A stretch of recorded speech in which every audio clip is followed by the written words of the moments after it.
Apakah hukum ambil wuduk keadaan telanjang? Sah ke tak? Orang dengung.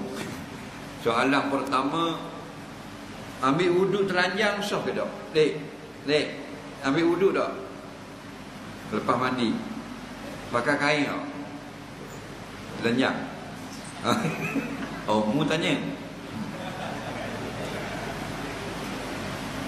Kalau ditanya ambil wuduk telanjang itu sah atau tidak, jawabnya sah. Okey, dia tidak ada kaitan dengan sah atau tidak. Dia sah.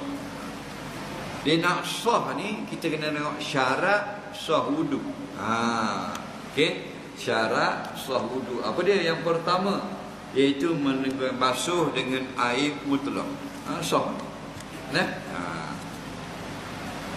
Kemudian membasuh 6 anggota, termasuk tertib dan niat, jadi 6 rukun. Sah. Kemudian hendaklah kita basuh dengan mengalir air di atas anggota, tak memadai renjis.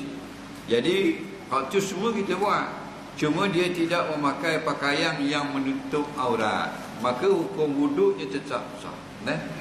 Tapi kalau ditanya apakah hukum bertelanjang ambil wuduk, itu lain jawapan ni.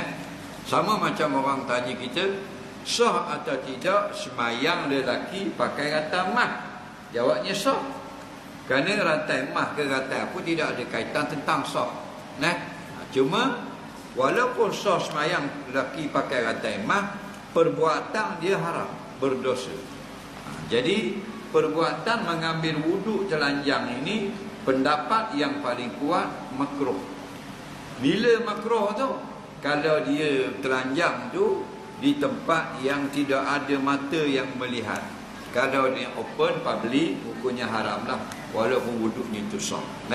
Jadi apa yang elok, yang afdal, kalau kita mengambil wuduk, hendaklah tidak bertelanjang. Soalan seterusnya,